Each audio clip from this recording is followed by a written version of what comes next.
Goeiedag almal. Ek wil vandag gou so 'n bietjie 'n ding net oopmaak. Want hierdie eeuoue geveg wat geveg word rondom die wet en genade, moet ons die wet onderhou of kan ons net onder genade staan?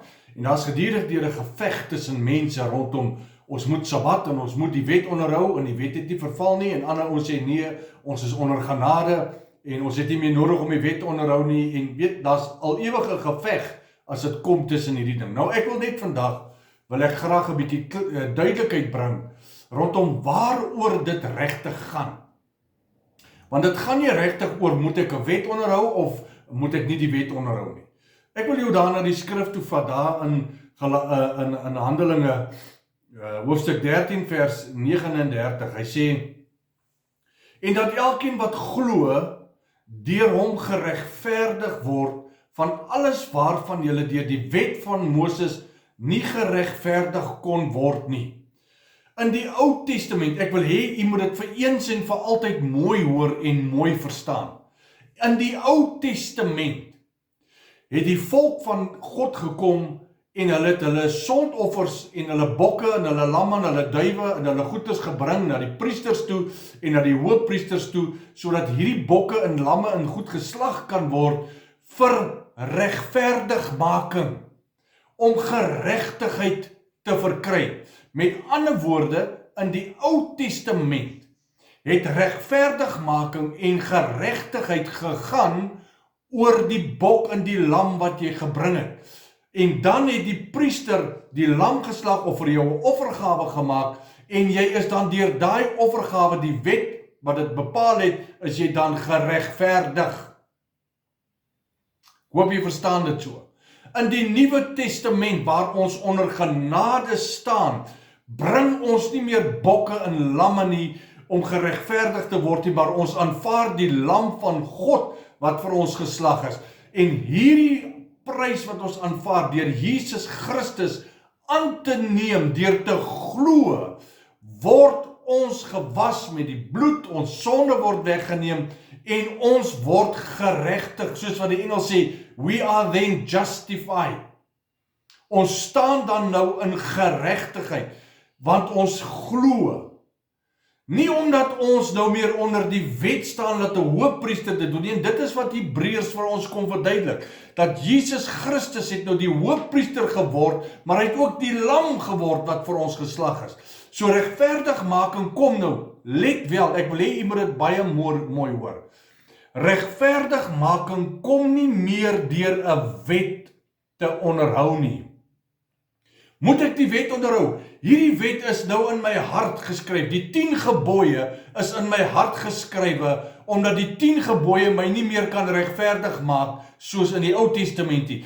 Maar die 10 gebooie het nie verval nie, die wet het nie verval nie. Die wet is in my hart ingeskrywe, op die tafels van vlees van my hart ingeskrywe, en nou natuurlik doen ek wat die wet vir my sê. Maar ek kan nie sê ek moet nou die wet onderhou deur my bok en my lam na die priester toe te vat, om geregverdig te word nie. Want my geregtigheid, my regverdigmaking kom nou nie deur daai proses nie, maar kom deur Jesus Christus. En dit is wat Paulus hierso skryf aan die Handelinge. Hy sê, alles waarvan julle deur die wet van Moses nie geregverdig kon word nie. Met ander woorde, die wet kan my nie regverdig nie. Maar dit sê nie, ek moet nie die wet onderhou nie, maar ek gaan nou nie fisies die wet onderhou nie. Daai wet van jy mag nie egbreek nie, jy mag nie begeer nie, jy mag nie doodslaan nie, al daai 10 gebooie is nou in my hart. Ek onderhou dit nog steeds van nature. Ek wil hê moet dit asseblief besef. En dit is nou na die volgende skrif toe wat ons gaan, hy sê daar in Galasiërs 2 vers 16, hy sê, terwyl jy wil geregverdig word, kan jy sien, dit gaan nie, moet ek onderhou, moet ek nie onderhou, dit beteken, as ek geregverdig wil word, terwyl ons weet dat die mens wat nie geregverdig wil word uit die werke van die wet nie, maar elkeen wat deur die geloof in Jesus Christus, selfs in Jesus glo, sodat ons geregverdig gaan word in die geloof. Met ander woorde, wat regverdig ons? Wat plaas ons in 'n geregtigheidsposisie? Geloof. Dit is wat Paulus, dit is waar die openbaring moet kom. Ek word nie meer deur die wet geregverdig nie. Ek word deur geloof geregverdig. Moet ek die wet onderhou? Natuurlik, ek onderhou hom natuurlik, hy's natuurlik in my hart.